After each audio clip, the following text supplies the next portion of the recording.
Hi again, I'm back with Tales from the Classroom. I'm going to show you today how the bard, Shakespeare, has come to my rescue several times. I have used Shakespeare to build esteem in children who are either disadvantaged or have poor English, come from poor families, the disadvantaged, marginalized child, and Shakespeare. This is Usha Pandit, your Mindsprings English teacher.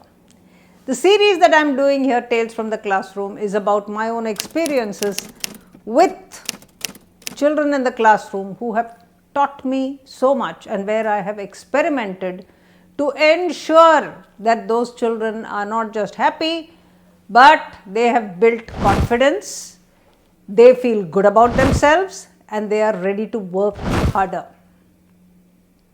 It's been a wonderful journey.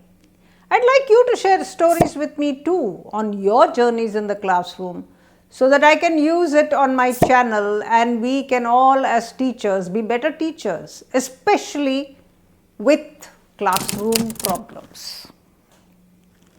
The first group that I had was a group of children in grade 11, and this was a school where children came to school without slippers on their feet, not even slippers, shoes were far away, right? They came from slums, they came from very poor homes, they came from dysfunctional homes, and they were a set of children who had very low self-esteem. Low self-esteem leads to bad behavior, low self-esteem leads to a large number of ills in the classroom. If we do not identify the cause of that and punish those children, it's what I call a double whammy, because they are disadvantaged, they are unhappy, they are depressed, they are helpless, and on top of that, we have started using our stick on them and creating atrocities. So it's unfair. Have a good think about this when you meet poor behavior in the classroom. Why is it happening? What is the background? So this group of children that I am talking to you about, the 11th graders, had very poor esteem, very poor English, and around came the annual day. Now the annual day was such a small affair in that school. I am talking about some 30 years ago. Such a poor show because the parents were very poor. So they had a little courtyard and they would put up a show and put chairs and keep all these parents there and teachers, and it was a small little affair. So I said to them, so they said, what shall we do for English? And I said to them, you know what, let's put up Shakespeare. Now the kids were completely aghast. Ma'am, are you serious? Shakespeare? Us? Do Shakespeare? I said, yes, why not? Shakespeare is for everyone.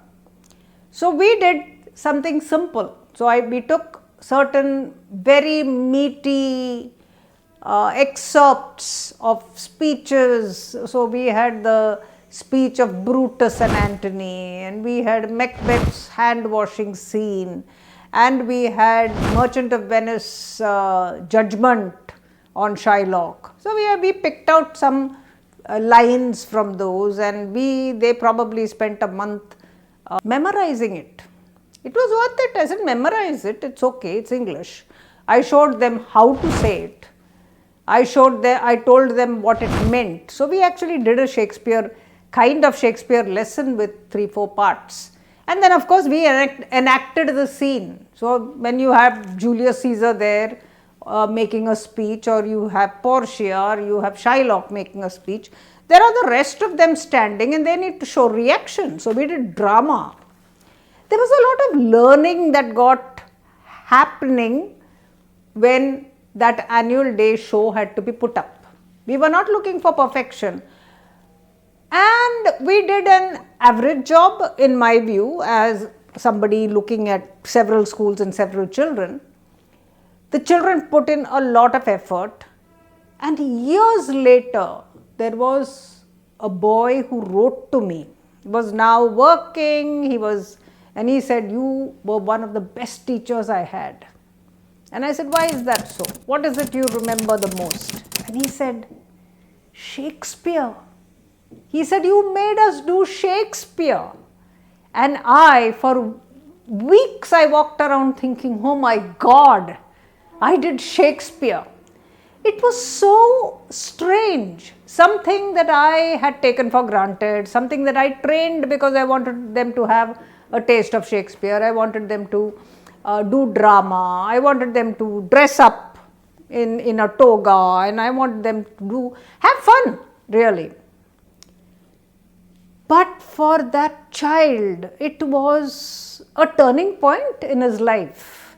And that's when I recognized that small little actions that we teachers do in the classroom is magical. Its reach is far, and its impact cannot be measured at that moment. So, when you do something amazing with children, never forget that you can never tell where that influence will stop. The second story on self-esteem was again using Shakespeare, but this time it was a school of disadvantaged boys who were going into grade 10, and I think they were in grade 8. So we had decided we should start them off in grade 8 because Shakespeare in 10, and these are kids who are barely able to speak correct English. So we were wondering, how are they going to do Shakespeare in grade 10? And they asked me to take a few classes. I think they gave me about 6 classes. It wasn't really my class to teach. I was a consultant then, and they said, "Why don't you start them off on Shakespeare?" And they were doing Merchant of Venice. So in 6 periods, starting them off on Shakespeare cannot be reading the first act. Should not be. With anyone, it should not be reading the first act, because it will go over everybody's heads. So what should you do with Shakespeare is what I tell people in the workshops. Discuss the themes. So what are the big tagadas themes that are sitting in Merchant of Venice? You have money, a big one, because Shylock was a money lender. You have women's empowerment, because you've got Portia and she is dressed as a male lawyer who actually saves the day. You have justice, a lot on justice, about what is justice and how should justice be served, etc., etc. And then you have got racism, because Shylock is a Jew and there is a lot he has to say about how he is being treated. So we discussed these 4 topics. Did I dumb it down because they were children from disadvantaged homes? No, sir. In fact, I made it stronger than ever before. So when we discussed money, in those days, there was the subprime crisis that was going on in the US, and there was a depression in all markets in the world because the fraud had come through of how people were selling things, for selling land, for selling houses, and then there was nothing on paper but the paper. So we looked at subprime crisis, and I explained how it worked to them, and these were not the days when you had video lessons or YouTube, so I could not send them there to learn on their own. So I actually told them what it was. They were all ears. They were fascinated that you can cheat like that big companies can cheat on such a huge scale and bring down entire economies of governments. They were fascinated. So we talked about the subprime crisis. In women's empowerment, we talked about patriarchy.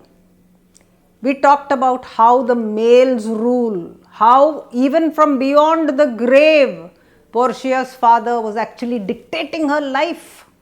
Is that just? I asked them. And they were all boys. They were absolutely sure that it was wrong to do. And then I said, what do you think is happening in our country? So they reflected on their own women at home, on their sisters and cousins, and how patriarchy was so strong, and they vowed that they wouldn't be that. It's quite interesting how when it is a neutral discussion, people are completely moral in their decisions. It's a fascinating thing that I have myself enjoyed thoroughly with children. They are completely neutral and completely moral.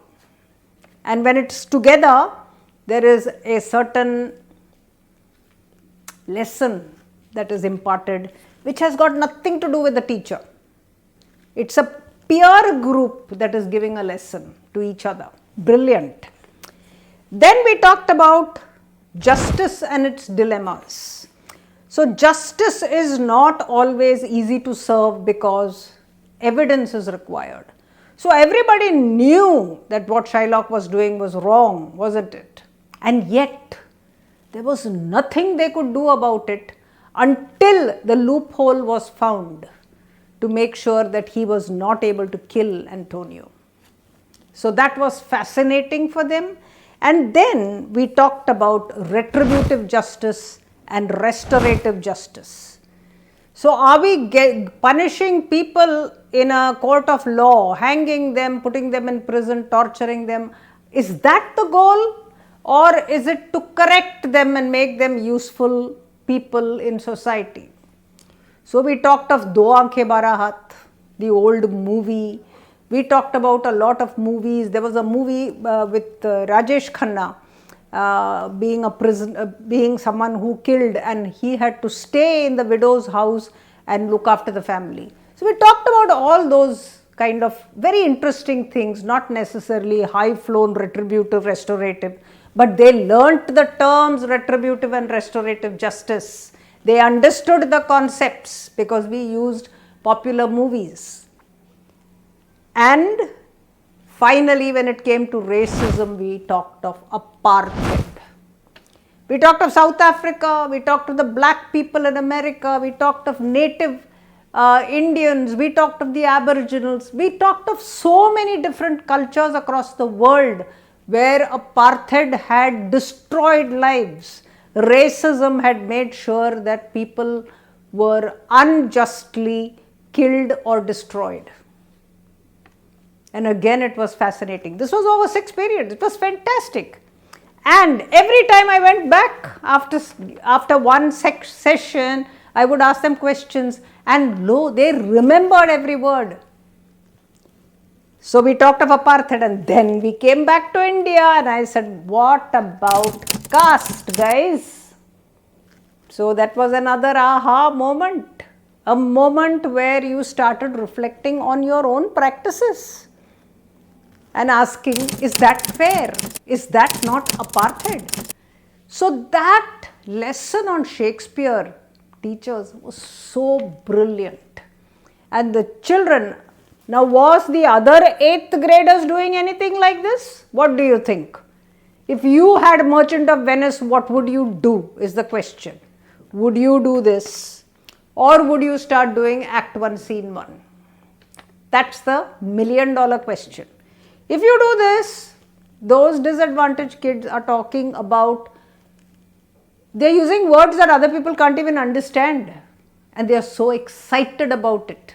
That is empowerment. When you feel you know so much, then that is the time you start feeling it's not out of reach. You can get it. There is access. You can get access to knowledge. You can enjoy knowledge, and you will shine as much as anybody else. So that was one of my star classes that I did from Tales from the Classroom. Probably this is one of the big stars, right? So guys, do write into me, tell me what your experiences are, and I shall put it on my channel and help teachers get better. Thank you.